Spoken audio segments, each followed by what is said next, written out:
Well, hello out there. Can you hear me now? Hi, my name is Lois Richter, and this is the premiere show, the very first public show for Birding with Lois. So thanks for being here, and I hope you have a real good time.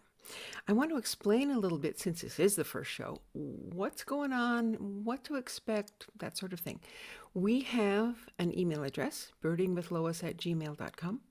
And so if you would like to send in a question, or you would like to suggest you be on a panel or somebody else be a panelist, or you want to help with the crew, any communications at all, birdingwithlois@gmail.com.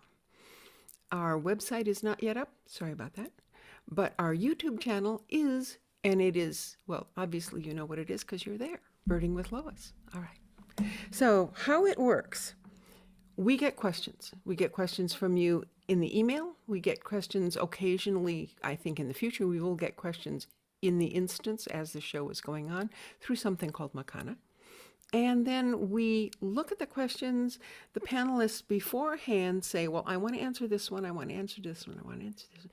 And then they go and do a little research if need be to show a picture of something. So let's start with the first question. And every time there is a question happening, there will be, wait a minute, something just popped up. Oh, somebody got me reader. Thank you very much. So just so you know, they have this little tiny print that it's really hard to read. And I said, can you do something bigger? And so now I've got this thing on my screen. So here's the opener. Binoculars. How to use them, how to choose them. Well, let's first start off with what are binoculars. Binoculars have straps that get caught on things.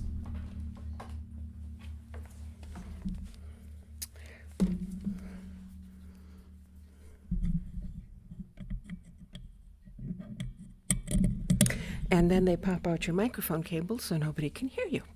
Can you hear me now? Yes. Okay, good. This is a pair of binoculars. Now, it's called binoculars because there's two, that's bi, and it has something to do with eyes, ocular. So I'm going to look through these binoculars, and what's going to happen is the things that are out in the distance will appear to be closer. And that's what they do, is they bring distance things closer.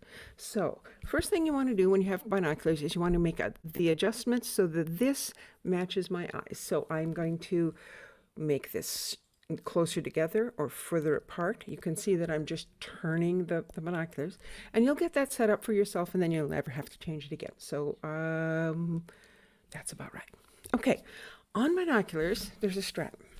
I encourage you to put it around your arm so if the thing drops, it won't go on the ground. That's just my little tip. Okay.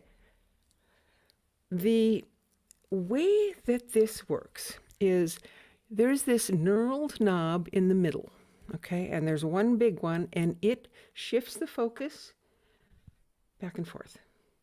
So when I want to see something, I'm going to take this up, I'm going to look through it, and then I'm going to use that knurled knob to adjust the focus until I'm focused on the thing I want to be looking at. Okay, that's easy, that's good. One time setup, you want this and this to match your eyes. So you look through it at something distance and close your right eye.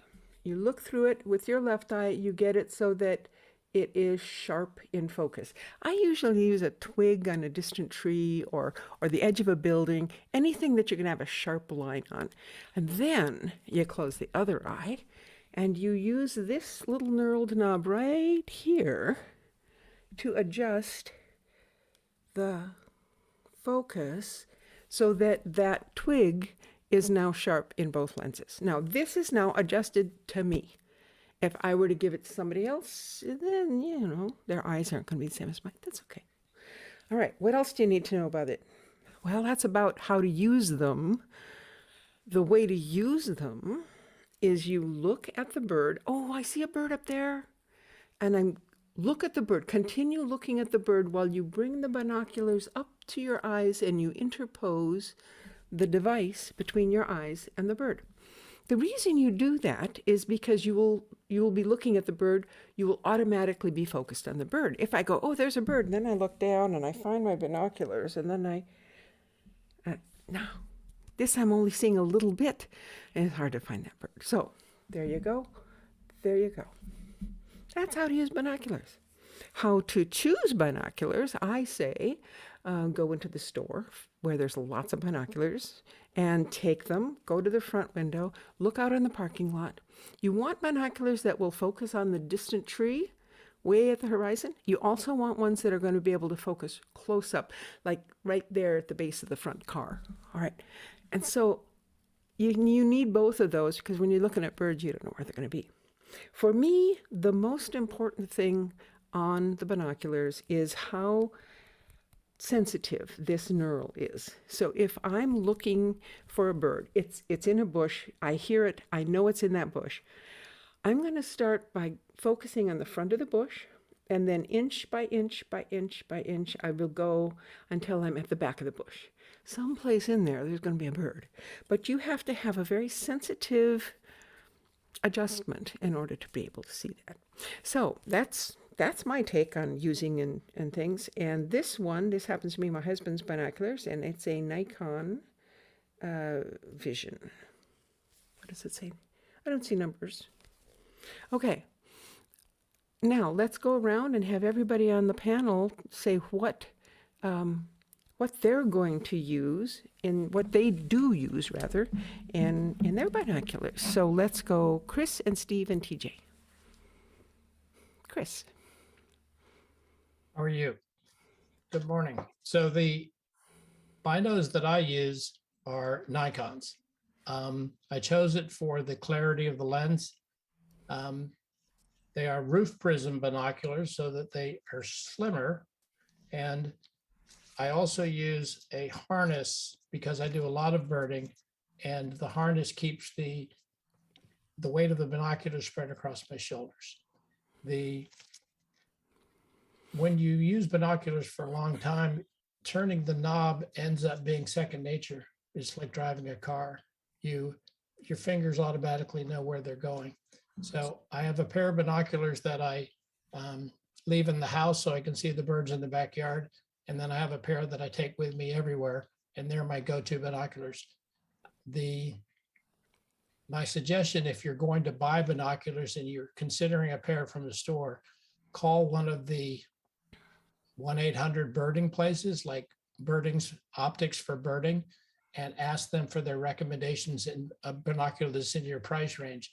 So the binoculars go for maybe a couple $100 up to $3,500 for Leicas. And so something in your price range, and call people before you end up just buying something that you think looks good. Get somebody's professional opinion. Steve?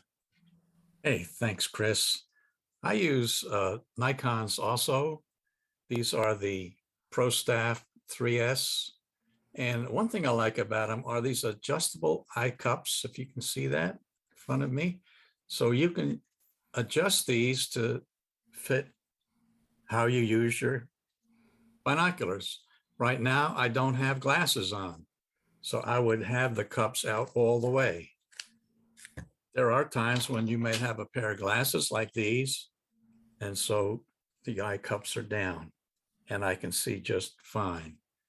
I use these binoculars for two reasons: to find the bird that I hear and to identify it, and then coupled with my camera. Now these are 8x42, 8 magnification, a 42 field of view, which is very handy for birding. They're compact, they're relatively light.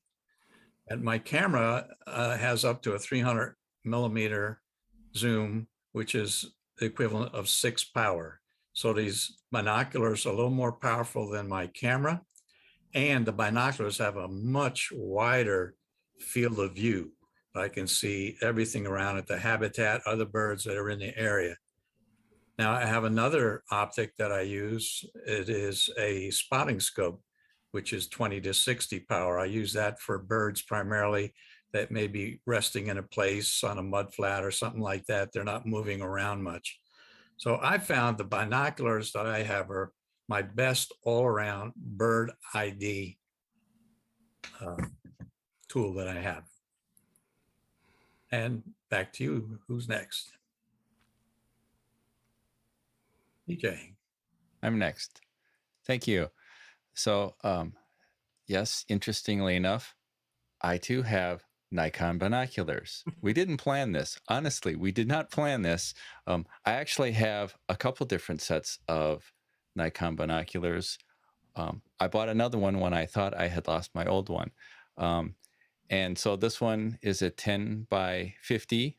10 is the 10x magnification, and then the 50 is how many millimeters the the lens on the end is here. And I had the opportunity to get some lessons from Lois ahead of time on some of the proper usage. And that has made a world of difference to me in actually, because I was the guy that was always, oh, look, there's a bird. And then I go pick up my binoculars, and then I'd be like, oh, I can't find the bird anywhere. So having Lois's tip of look at the bird and bring them to your eyes, a game changer for me. Well, I'm glad it was useful for you, TJ. Those binoculars I showed you are not mine. Mine are Bausch and Lomb, and I love them. Unfortunately, they're in the other room, so I'm not going to go and get them to show you. But they're very good. One of the things that you might find with binoculars is deciding whether or not you're going to, as Steve said, see glasses. I don't even have my glasses here. But when I wear glasses, I have my glasses on, I see the bird, and then I pull my glasses up while I put this up to my eyes. So my glasses are now up here on my forehead, and I'm watching the bird. And that's the way I do it, because if I leave my glasses on my face, it makes the image smaller, and I don't like that. The other thing is, my husband has always said that when he uses these binoculars, he holds them, instead of I hold them up like this, he holds them here. And then when he puts them to his eyes, his hand is shading the eye. So if you're out in the sun, I'm generally put up to my eyes, and then if I need to shade them, I'll do whatever I do. All right, well, I think that's enough about binoculars. And some other day we will talk about spotting scopes. Those are single lens things. They're really cool. Let's see that next question.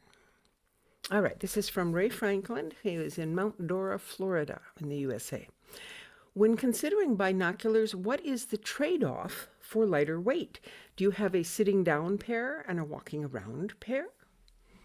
Who's taking this one? I got it, Lois. So typically, I have a pair at the house. I have a lightweight pair, and I also have the heavyweight pair. But what you're giving up, and I'll show a picture here. So what you're giving up is these three binoculars are all the same magnification. They're all 10 power. The small ones are, the objective lens is 32, and it's the amount of light that it's letting in, going all the way up to a 1050. The 1050 gets more light in, but it's very heavy to carry around. So most people will either go with an 842 or a 1042. And if you want to travel, I leave a small pair in my car so I can take it out of the glove box real quickly, of a smaller pair like a 1032. All right. Well, that's good. And so if I'm understanding you, the size of the front lens determines how much light is coming in. Is that right? That's correct. Great. All right. Let's look at the next question. Where is a good location to put my hummingbird feeders? And how can I attract hummingbirds to my feeders? This is from TJ Asher in Minneapolis, Minnesota. So I guess I will start with that, and then we'll go to Chris and Steve. I would say that if you have hummingbirds in the area, and that's the first thing. If you live in a place where there are no hummingbirds, then you'll never get them. Hummingbirds are only in the Americas. So if you're In Europe, you're out of luck. As far as getting them to find your feeder, putting it near flowers. So they're gonna, if you see the hummingbirds in your yard come into a certain plant, okay, put your hummingbird feeder on a pole or a post or a movable stand, put it there next to the flower, and then move it over once they've found it, and you can get them around. Someone said, okay, put out a whole bunch of feeders, and then once they start coming, start removing them. So if you take one away, they'll look around because there used to be one here, and they'll find the next one. I haven't, wanted to spend the money, honestly, to invest in a whole bunch of feeders in order to get one. But the thing that works, in my opinion, all the time is if wherever you're going to put your hummingbird feeder, and make sure it's a place it's safe for hummingbirds, that they're going to feel okay. Hang a hanging basket with flowers in it when you put up your feeder. Because hummingbirds are real smart birds for being so small, and they will find those flowers, and then they will be going around, and they'll come to this big one over here. My goodness, that's a luscious one. It keeps having more food. So that's how I would say to get them to start coming. So Chris, what do you think about that? Exactly what you said, Lois. The most important thing is to attract them first. Once they realize that it's safe, so it helps to have somewhere nearby within 10 or 12 feet where they can protect themselves and get into a tree somewhere. So out in the open, it's not quite as, they will come because they go to bushes, but they need to be able to protect themselves. And then hanging them, if you hang them from your window, near your window, you need to put up some stickers or something on the window so the hummingbird doesn't crash into the glass. But once they start coming and they see you, they will get very close to you. They don't care about you. They know they can move faster than you can. Mm-hmm. Steve, got any hummingbirds where you are? Yes, indeed, we do. The hummingbirds we have, give me a break. Ruby-throated. There you go, ruby-throated hummingbird, my God. Well, we've had a male hummingbird around. I'm waiting for the female to show up, and hopefully they'll nest in the area. The location we have is great. We have these large live oaks in the area, and we have crepe myrtles, and we have even smaller shrubbery. So there's plenty of cover for them to go up and stay safe, as Chris had said, be nearby even to build a nest. Attracting them, you've already said quite a bit, Lois and Chris. Let me just add. I'm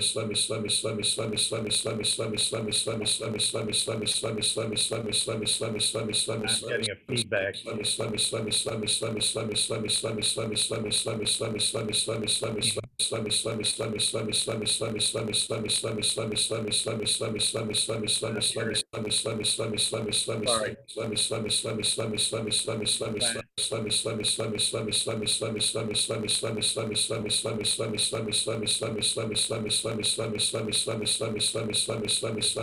I cannot hear you.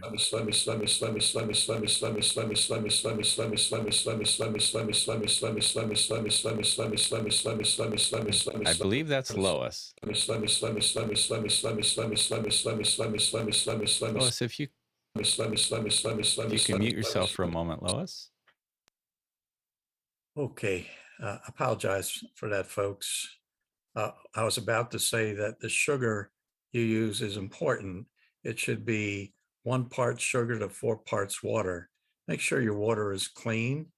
Make sure your sugar is standard sugar, white sugar, sucrose, not confectioner sugar, not honey, not cane sugar. Those can be toxic to hummingbirds. Just the standard white sugar works. You don't need to color it. It'd be clear. They get the red from the feeder, and then they get the sweetness from your sugar. Back to you, Lois.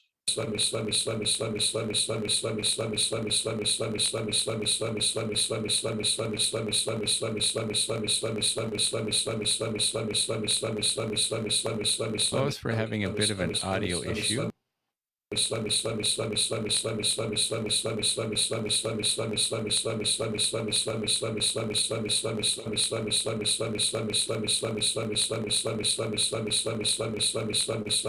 Lois, if you could mute yourself for just a moment, we're getting a bit of an audio feedback from you there.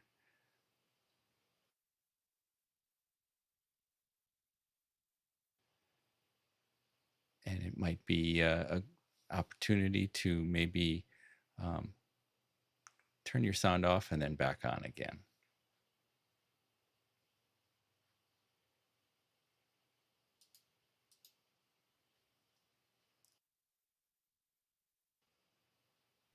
Okay, if I switch to the other microphone, does this work now?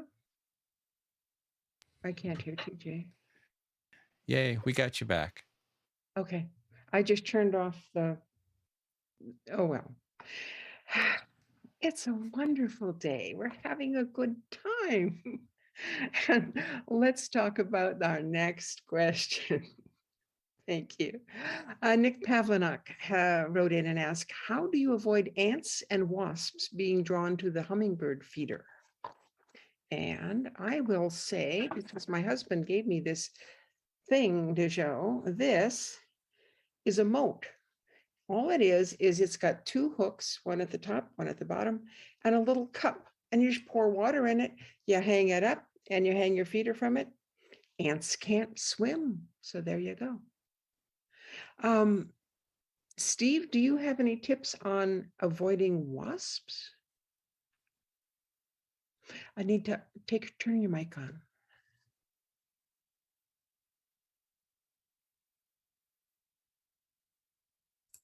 Sorry about that. Yes, I don't need it now. I don't have wasps in this area bothering, but in North Carolina, we did. And we had a feeder that had little plastic baffles that went over the connection into the feeder.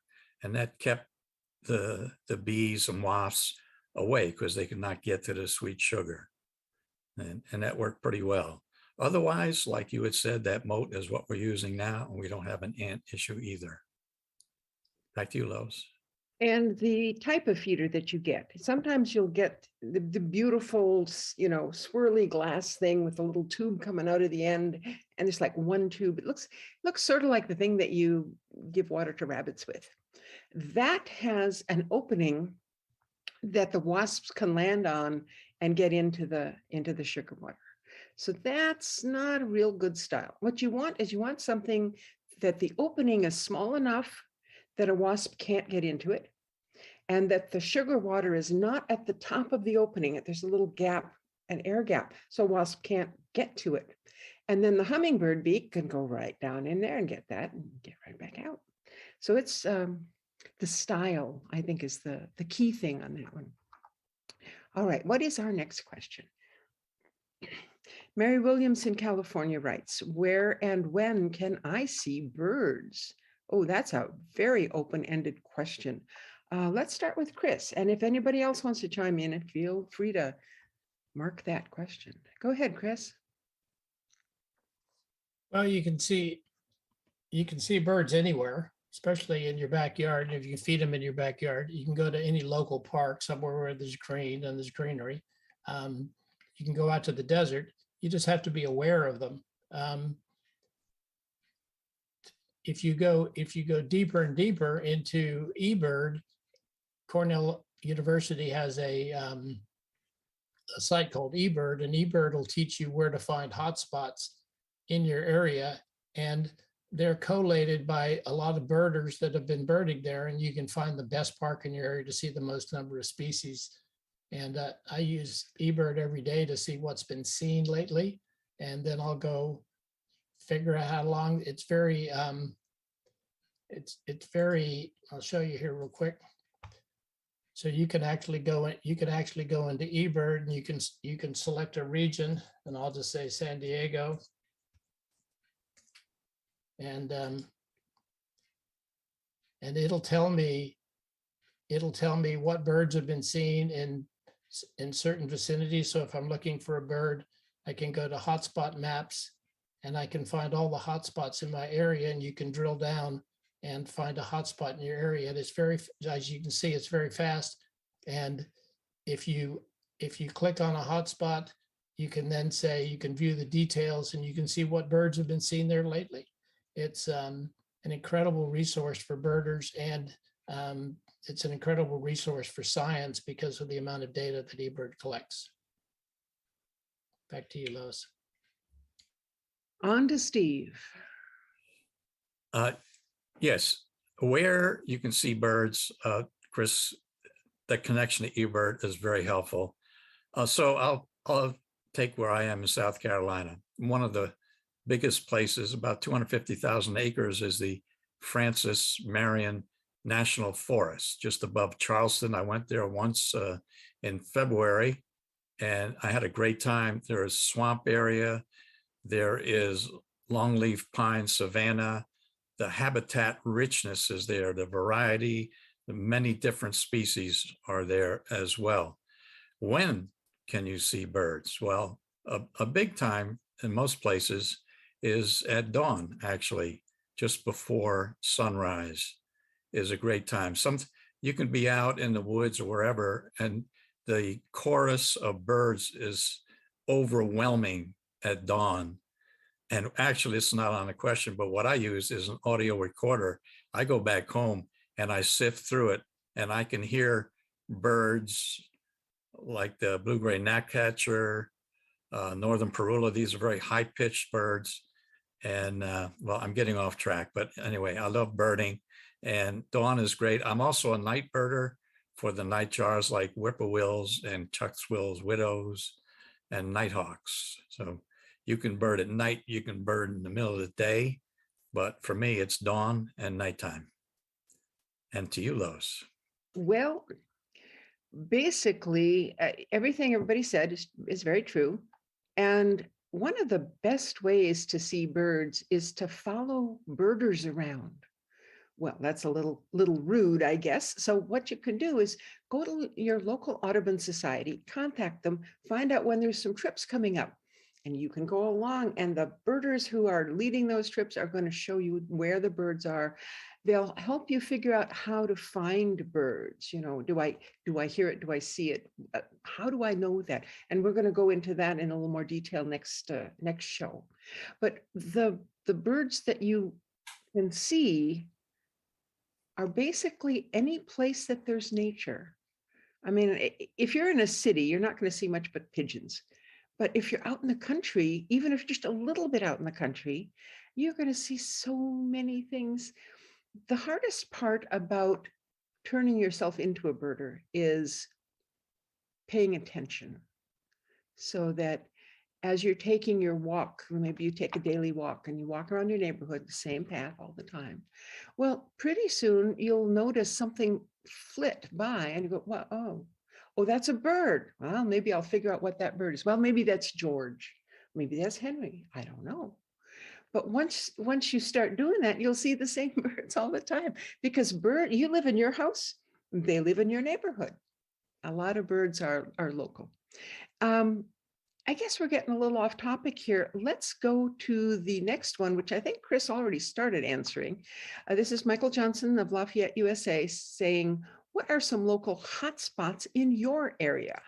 So Chris, you already told us a little. Tell us a little more. Well, most parks, most large parks in any metropolitan area has a good variety of birds. For example, this morning I went out to San Taquito, which is a very large park here, about 20 minutes from my house, and it's got an amazing habitat. So it's got trees that hummingbirds like, it's got trees that warblers like, it's got trees that orioles like, and then it moves over to a desert. So you get California gnatcatchers and California towhees.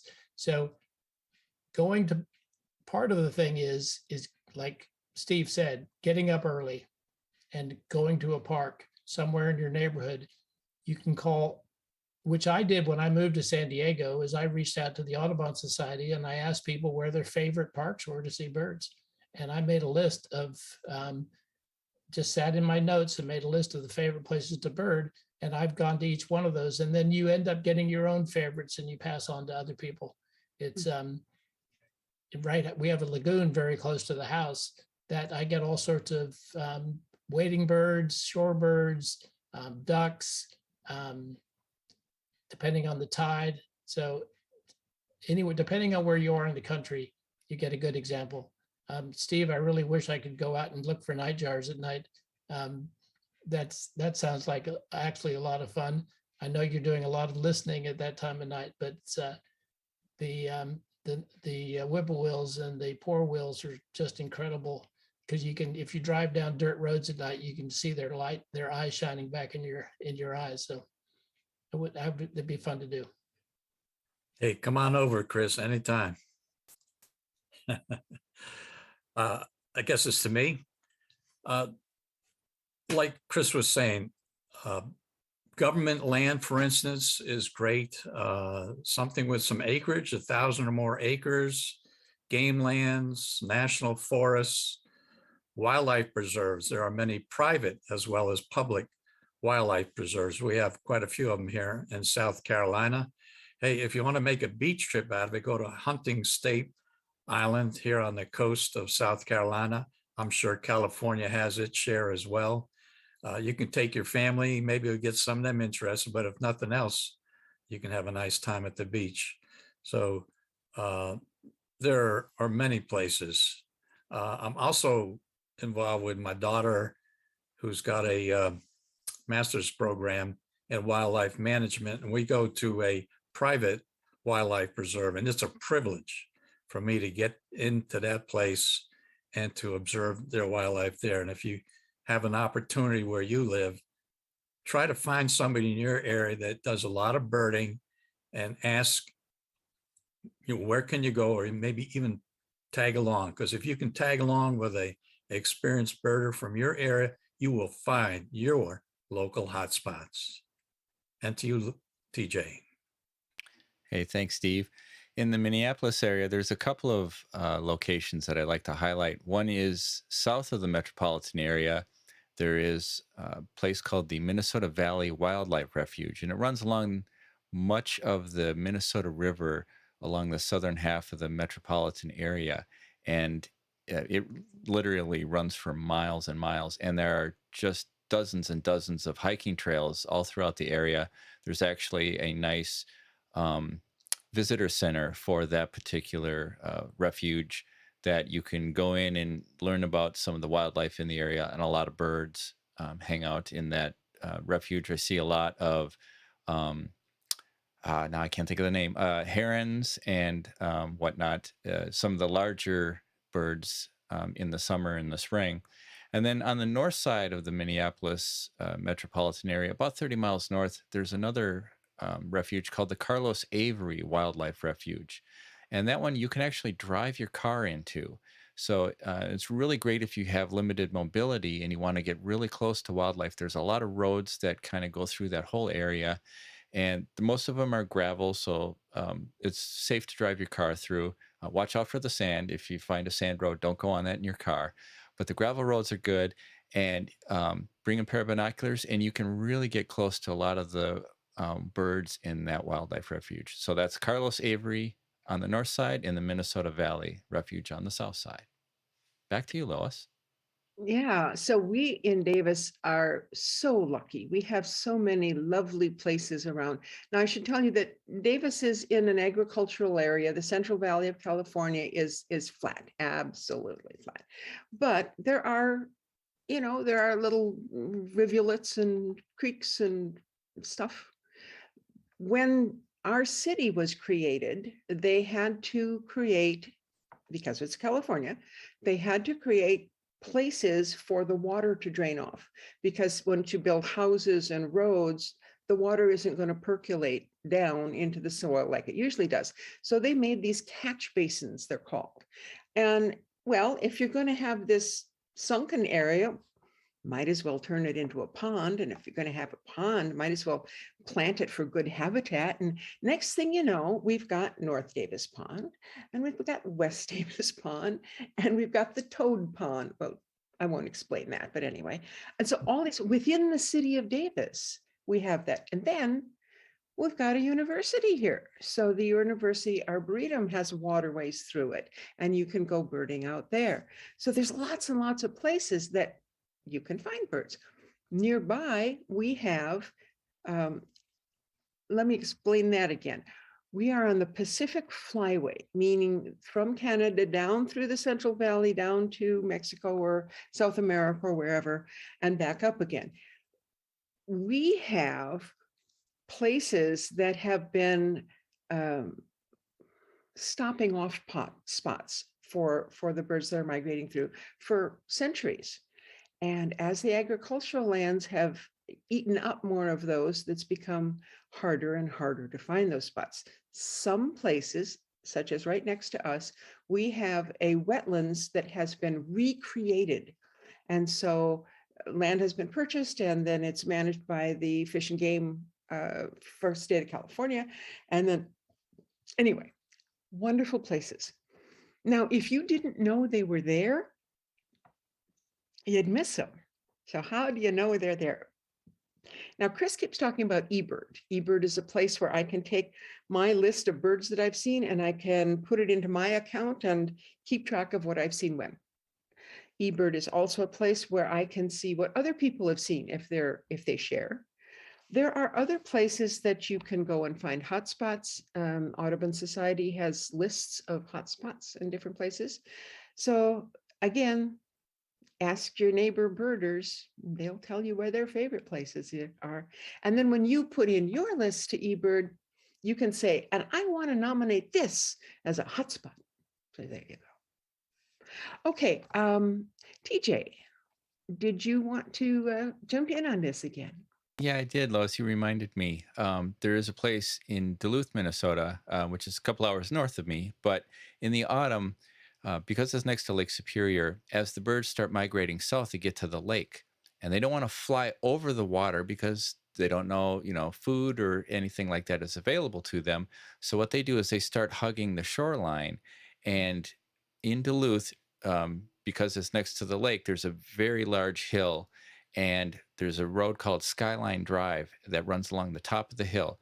And in the autumn, for several weeks at a time, you will get just a lot of bird migration coming through that area. And I just happen to know that the birders are like, oh, it's time. And they all go hang out on Skyline Drive in Duluth. And they're looking for stuff that comes through that they don't normally get to see. So they're looking for birds that are living in Canada and then migrate all the way down south into the southern part of the continental United States. So Duluth in the autumn is a great place for birding. There's a lot of those situations, like Cape May, which is on the East Coast, is one of those places. What is it called? Point Reyes in California is another a stopping place for migratory birds.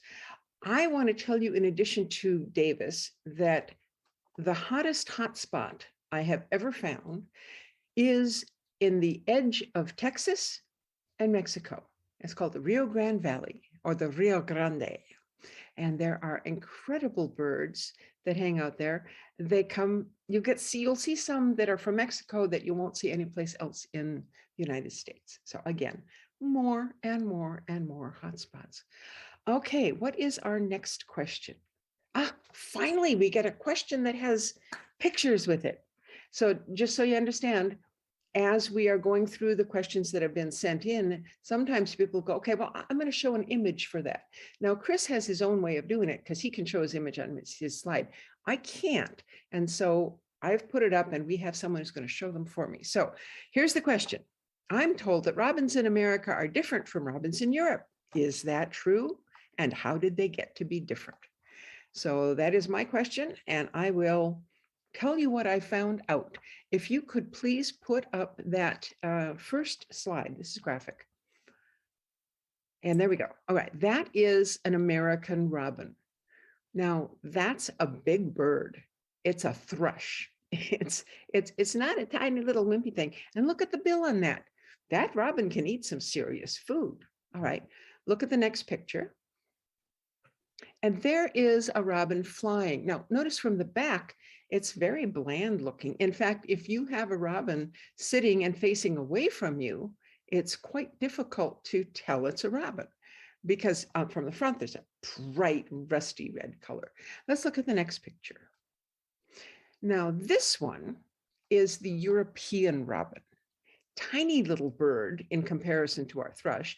And look at the bill. That is not a bill that is going to eat the stuff our robins eat. Our robins go after like toyon berries and pyrocanthas and things like that. This little guy's not going to do that. And the next picture. Now there we see there we see the European robin again, and it is singing. So why are they both called robins? Well, when the Europeans came over to America and they saw a bird that had sort of a rusty red front and it sang and it was pretty, they said, oh, well, it's a robin. So totally different families, not related at all. They did not diverge from a common source. They were named that way by humans. All right. Let's look at the next question. How do chickadees not freeze solid in those cold northern climes in the winter? They have such tiny body mass, it doesn't seem possible they can generate enough heat. And this was a few weeks ago, TJ sent this in. So who's answering that one? Well, Steve, you haven't put your name in there. I did. No? Well, I'm going to answer it anyway. That's good. The chickadee and other birds in the wintertime, wherever it's cold, they trap air, pockets of air around their bodies. And it's important that the birds keep their feathers clean, and that allows the air to be trapped, and that would keep the heat of the bird in and not leak out through any oils or anything else. Also, their metabolism is a little bit higher than ours. A little bit higher, a lot higher. And Okay. I heard one of your other speakers say that the feet of birds, you would think they'd be frozen like ice cubes. But their circulation, if I got it right, maybe I got it wrong, Lois, you let me know. Let me tell you that story, you because tell that's my husband, who's a physicist, and Oh. he was here on the panel as we were practicing. I mean, he's not going to be a regular panelist, but he was explaining that there's a heat exchange in the blood vessels going from the body down to the feet, and the blood vessels going from the feet up to the body. And so the blood in the body is warmer, but as it goes down, it warms up the blood coming up, and it cools off the blood going down, so that there's this heat exchange that happens. And then the other thing, of course, is that they're situational. they go to the right place. TJ, didn't you have a comment on this, I think? Well, when I go to the cabin in the winter over Thanksgiving weekend, we see a lot of chickadees hanging out up there, and oftentimes it's well below 0 Fahrenheit. And I'm like, how can these things they're so tiny. How can they not freeze solid? I just don't understand that. So that's why I asked. Okay. The other thing that my husband said was that remember that the feet of these birds are not going to be just hanging out in the open. They are around a twig, and then the bird sits down and it fluffs its feathers around the feet. And so that helps keep them warm too. Now, somebody said something about knees and being backward. Who said that? Lois, that was me. So the nice thing about birds is why they can sit on their feet is that their knees bend the other direction. So if you can imagine what a chair would look like if a human's knees bent this way of birds. But so here's I can show you.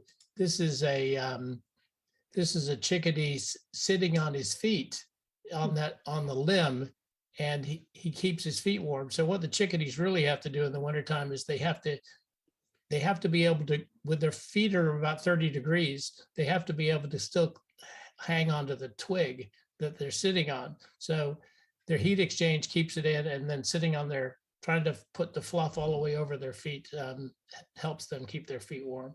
The problem is at night, because they're not eating any food at night. So they have to find a niche somewhere near a tree, near a hole in a tree somewhere to stay out of the wind so that they can wait till the morning time to go find some food and get some burn some calories from food. So they'll have to keep eating like all little birds do all the time. All right, what's the next question? Here we go. And Trevor Cordes from Winnipeg, Canada said, thank you for identifying the red pole at my feeder. Now, we were doing practices. This is our first public show, but we had practices before that. And Trevor approached me at the after hours, which is the community many of us are from, and said, there's this bird. So can we see that first picture there? That picture, and it's kind of small, but that picture is mostly American goldfinches. You see the gray bird with the black wings and white wing bars on it, American goldfinch in the wintertime. And then there's one bird at the top of the right-hand side of that that looks different. You see, there's no black wings with the white wing bars. Now let's see the next picture. Eventually, we were able to figure out that this is what it is. It's called a red poll. Poll, P-O-L-L, is that particular area of the head. And so there we are. It definitely hangs out with goldfinches, with pine siskins, with those little birds. And in the wintertime, you know, you might see one. So anyway, Trevor said, thanks for IDing it. And I wanted to remind you, listeners, that you can send in questions too.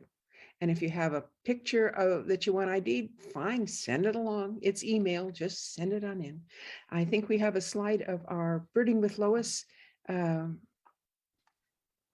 Well, maybe not, but birdingwithlois@gmail.com is our website, our email. All right, let's go to the next question. All right, they say that robins are the harbingers of spring. Is that true? And we're talking about American robins here. Well, depends on where you are. When I lived in up by Canada at the northern part of Michigan, that they definitely were the harbingers of spring. They didn't hang out with us in the wintertime. But when I'm here in California, we don't have cold winters. So we have robins that live here all the time, or maybe migrate up and down the state, and I don't know which ones are here or which ones aren't. Now, Steve, do you have robins migrating in your area? Actually, they're year round. I've lived in North Carolina and South Carolina for a while, and they're year round residents in both places. In North Carolina, I know they would gather in a nearby game land deep in the forest in droves of hundreds and hang out there for the winter. But when I lived in New York and New Jersey, they definitely were harbingers up there.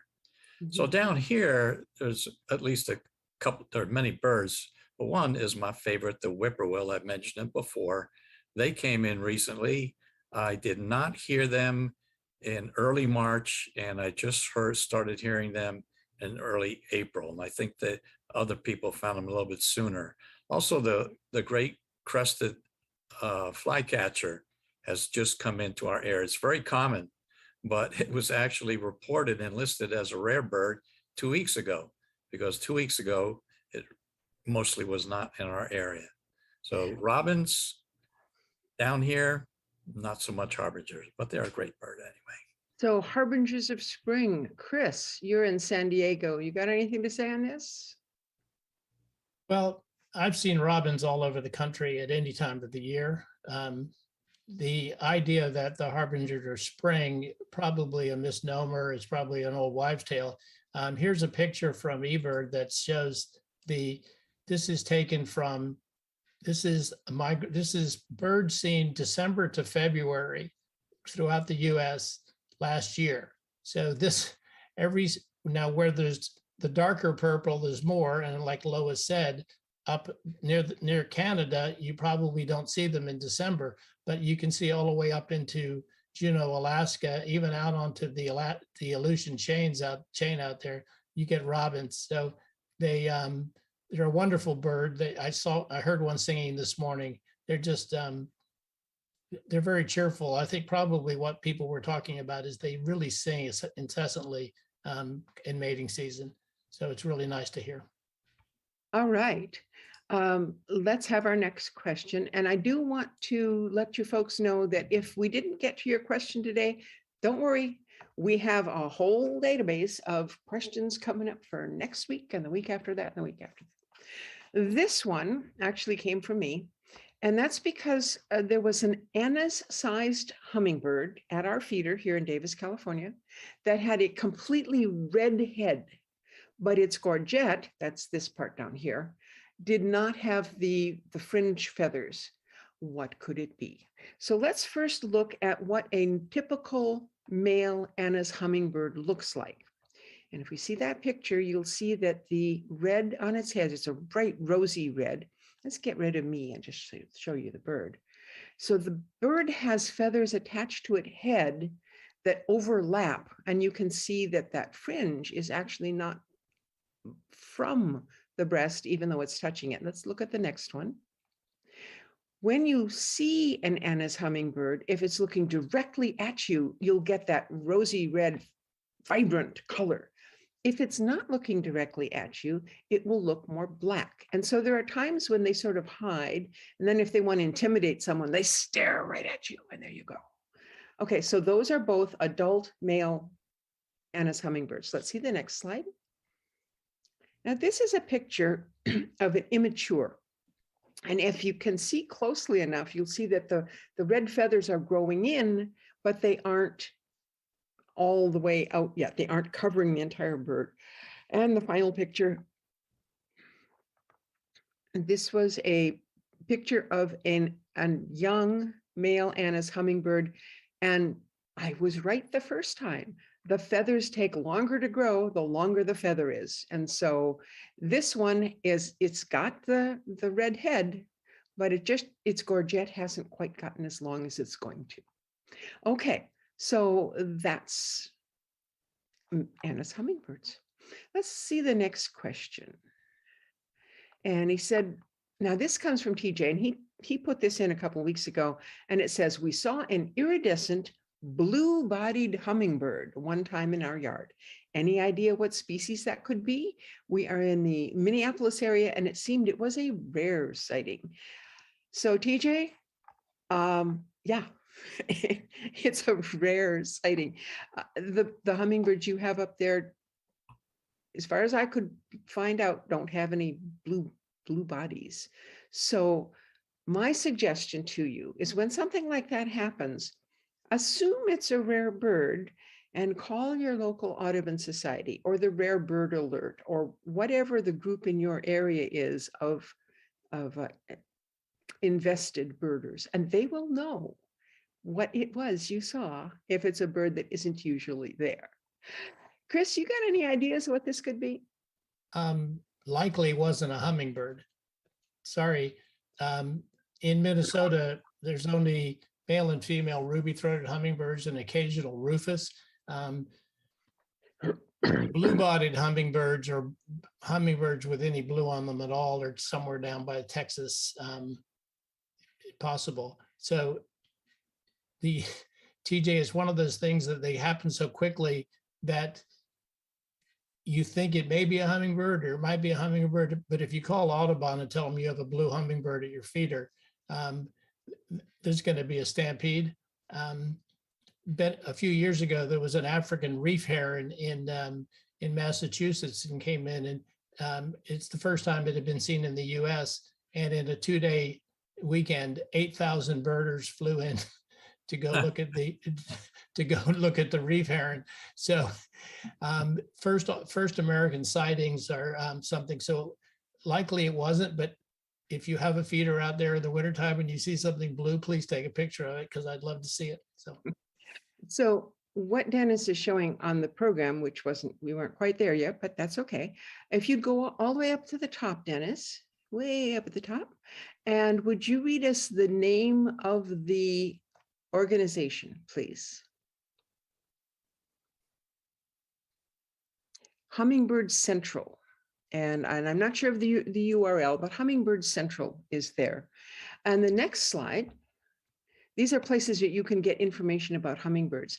Now, this one is Attenborough's video. We're not going to show you the video, but it's a very good video about hummingbirds. And the next one. And this is Cornell. And Cornell has, Cornell Lab of Ornithology has incredible resources, one of which is a guide to hummingbirds. So you can download this guide for free from them, and then you'll have more information about hummingbirds. All right. Well, I think we are just about out of time here, if I am correct. And so we're going to close this show with a thank you. Thank you to DVE Store, which is providing the webinar that we're using to do this. Thank you to 090 Makana, and thank you to all of the crew members. Now they differ from week to week. So TJ, who have we got on crew this week? So this week we have George Butters, who is cutting the show. We have Alan Scott, who has been managing the questions. We have Dennis Champion Walker, who has been working the graphics. And of course, we have JJ McKenna, who is doing everything else that makes the show possible. And we have TJ Asher, who got it all going and then jumped on the panel at the end. Thank you. And thank you to our other panelists, Chris Taylor and Steve Petit. I'm Lois Richter. You've been listening to Birding with Lois, and I hope you'll join us again next week. Bye-bye for now.